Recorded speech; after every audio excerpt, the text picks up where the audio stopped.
Hello and welcome to News Center. I'm Parikshit Luthra. Prime Minister Narendra Modi has told US President Donald Trump that India has never and will never accept third-party mediation with Pakistan on the issue of Kashmir. The Prime Minister conveyed this in a 35-minute phone call with the US President that was initiated by the White House.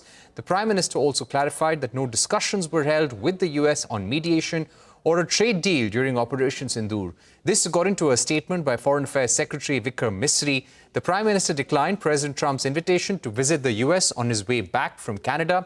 Prime Minister Modi cited pre-existing commitments. President Trump accepted Prime Minister Modi's invitation to attend the next Quad meeting. The phone call came ahead of the US President's meeting with Pakistan's Army General Asif Munir, which is scheduled today. To take this forward, I'm now joined by Meera Shankar, former Indian ambassador to the US, and Pramit Pal Chaudhary, head of South Asia at the Eurasia Group. Thank you very much for joining us. Pramit, if I can begin with you, how do you think this conversation would have gone down with Donald Trump? Well, I think for Trump, I think there's a recognition in Washington that partly out of ignorance, I would say, in an administration that lacked any South Asian expertise, there was an acceptance that the mediation, the talk of mediation, the talk of nuclear war, and so on by Trump had gone down very poorly in India. And we saw, for example, that when Indian parliamentary delegation had gone to America to try to explain India's position, they were met by US Vice President J.D. Vance. This was the highest ranking person to meet any of the parliamentary teams that had gone anywhere in the world. And I think that was a sort of olive branch from the United States saying, okay, we accept that the president had misspoken or had been poorly briefed on what was going on. And this was effectively accepted that this was an opportunity for Prime Minister Modi to, at least for his public audience back home, to make it clear that what India's position was, and that Trump accept this, that there was an error made. Neither side could really say error, but you saw that even after this explanation, Trump then invites Modi to drop by Washington on his return from Canada. A clear indication that Trump accepted that this was something that this was should we say, an explanation that he was accepting. That's an important point. Ambassador Meera Shankar also joining us in the program. Ambassador Shankar, do you believe that somewhere Donald Trump wanted to make it up to Prime Minister Modi by inviting him to the White House, by making a gesture, saying that why don't you drop over to the United States while you're on your way back from Canada? Well, could be that he wanted to make it up. Could be that he wanted to carry on his mediation efforts because he just had the Pakistan army chief over there and then picking up the thread. So we don't really know. And that's why Prime Minister Modi did not accept the invitation to just drop by in Washington on the way back. This is a bee in Trump's bonnet because he wants to claim success as a peacemaker, as a negotiator, and a deal maker.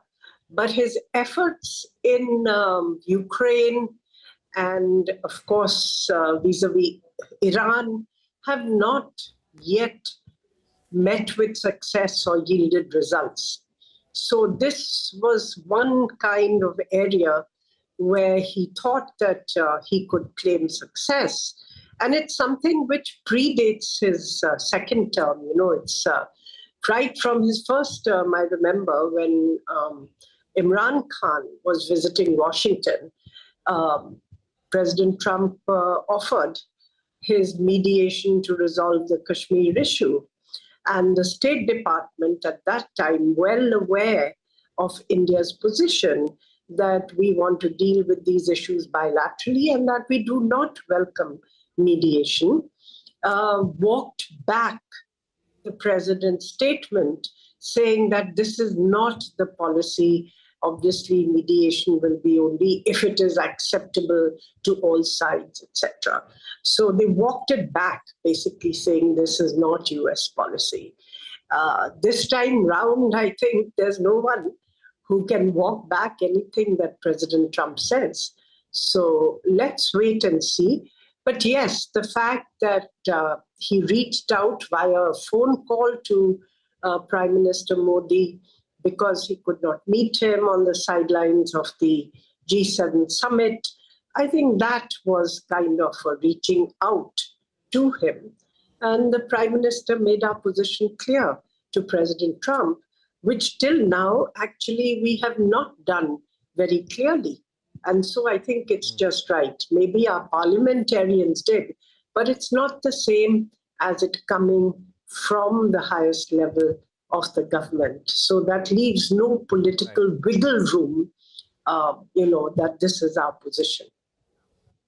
Right. Pramit Pal, if I were to come to you again. Now, while we made our point very clear that it was Pakistan-sponsored terror groups that were behind the 22nd April Pahalgam attack, and India was retaliating in a precise and measured manner only against those terror groups in Pakistan on the intervening night of 6th and 7th of May, what we are seeing also play out in Washington, D.C. is that the President Trump's schedule shows a meeting at 1 p.m. United States time, Washington, D.C. time, with Asim Munir, the Field Marshal of Pakistan.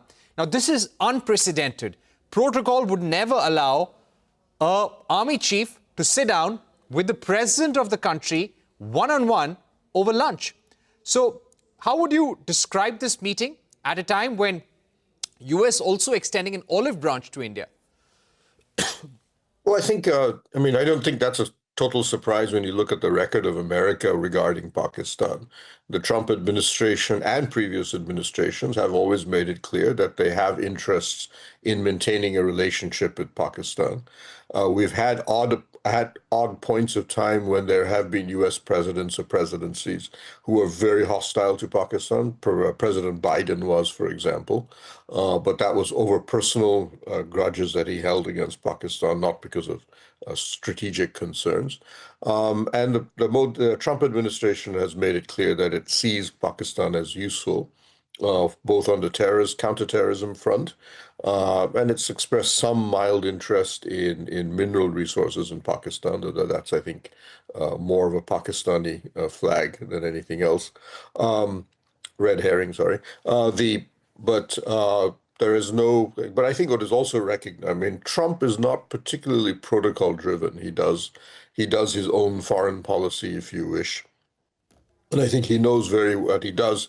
It's a statement of the reality of Pakistan that General Munir, Field Marshal Munir, has always been the most powerful person in Pakistan. Shahbaz Sharif came to power in a election rigged by the military. The leader of the de facto leader of the opposition, Imran Khan, is in jail because of Marshal Munir. So if you put all of that together, there is no doubt a reason that meeting will take place. The good thing for India is that Pakistan has very little to offer these days. Its economy is a shambles. It doesn't have much strategic depth, or doesn't provide in America once America's left Afghanistan. And it has very little role or anything to offer America in the long run. But nonetheless, we should not expect America to be dropping Pakistan because we have concerns about Pakistani terror. And we need to be looking only at the simple fact that India's economic growth rate, India's economy in the past 20 years ago, Pakistan's GDP is 1/3 ours. Ours is 11 times larger than theirs. There is virtually no American corporate interest in Pakistan whatsoever. And so Pakistan is basically playing a weakening hand in its relationship with the United States. It's doing a reasonably good job given all of this. But ultimately, I think that's going to be the telling game in a president, especially in an administration where money matters a lot. Right. Ambassador Shankar, do you feel that Pakistan, which shares a border with Iran, is offering something to Pakistan? Because just a few days back, you had an Iranian general saying that Pakistan has promised Iran that if Israel were to drop a nuclear bomb on Iran, Pakistan would hit Israel as well. So even though Pakistan has completely denied it, do you think Pakistan has something to offer to the United States right now? I think the main interest that the US has in Pakistan is because of its geographical location, where it borders Iran, Afghanistan, and China, and Central Asia. So this gives Pakistan some location advantage. But as Pramit Pal said, the economy is in a shambles. The polity is limping along, with the government propped up by the army from outside. And there are deep fissures within the Pakistani polity, as you saw by the demonstrations which greeted General Munir in Washington. So in the long run, I don't think anybody sees Pakistan as, some major carrying major strategic weight for the United States. But given the current situation in the Gulf, it is possible that Pakistan has offered some clandestine listening posts or something to the Americans vis-a-vis Iran, because Pakistan has long had the habit of running with the hare and hunting with the hound. So they can say one thing and do another. So, for instance, all their statements have been in favor of Iran. And in the past also, they've been reasonably careful about allowing, anyone to exploit this. But it's possible, given their situation and their dire need for a IMF bailout and, ADB bailout and so on, that it's possible that they have given some kind of assurances for some listening posts or something, maybe not staging posts, but possibly listening posts. I really otherwise can't see why this sudden about turn in US policy. What is it? Right. Because Trump is extremely transactional. He's not going to be sentimentally drawn to Pakistan. So what is the transaction? Okay. Right. Pramit Pal Chaudhary, do you believe that this is going to throw up a strategic challenge for India, a diplomatic challenge for India? India has had long-standing ties with Iran. We've had historical relations. India has even offered to mediate and help if need be. Could the Indian government have reached out to the US saying that we could help you with this crisis between Israel and Iran? We know both the countries very well. And is there also a worry that Pakistan may get some strategic assurances from the United States, some defense support that it is needing? So on the first issue, I'm not certain if we're doing anything in the middle of the actual conflict.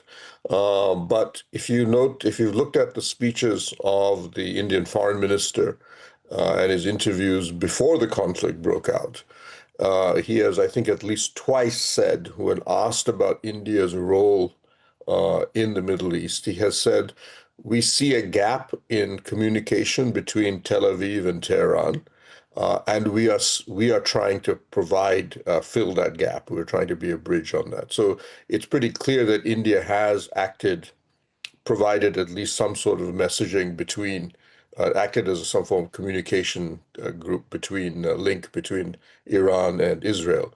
In the midst of the war, there's not much point in providing that.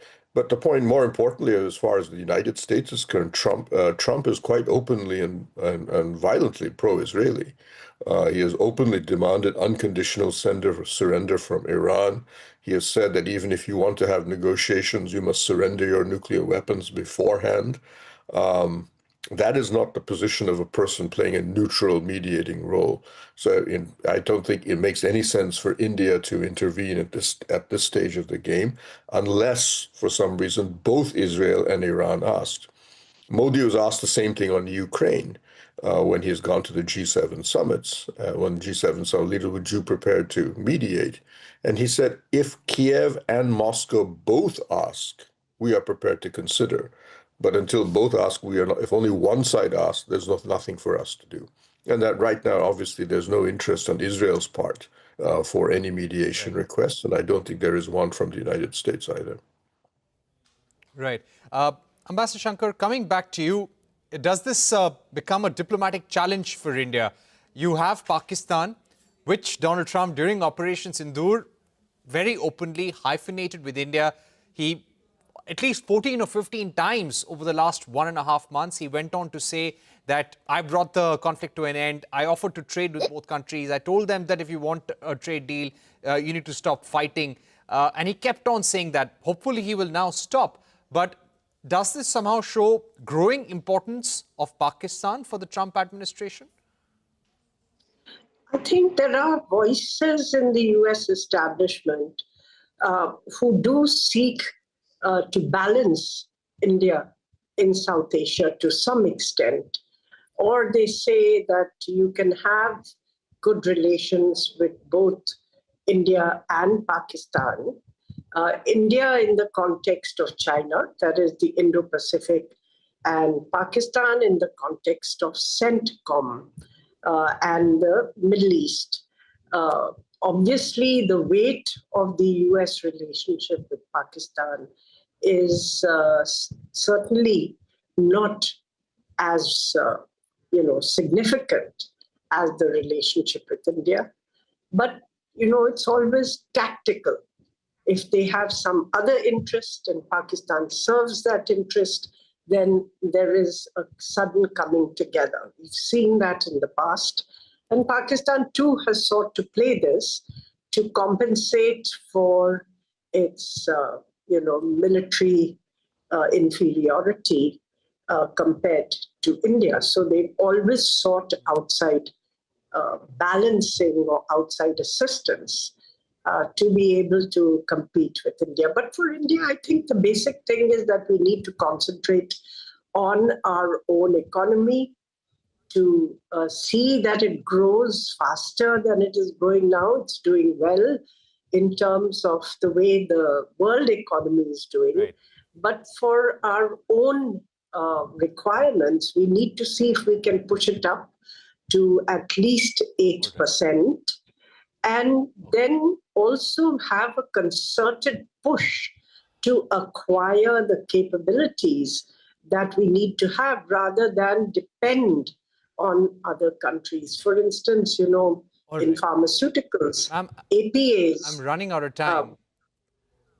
Yeah, Ambassador Shankar, I've completely run out of time on this segment, but thank you very much for those important views, and also the last point about the need for greater self-reliance in critical areas such as possibly APIs, semiconductors, even rare earth magnets for that matter. Thank you very much, Pramit Pal Chaudhary, as well.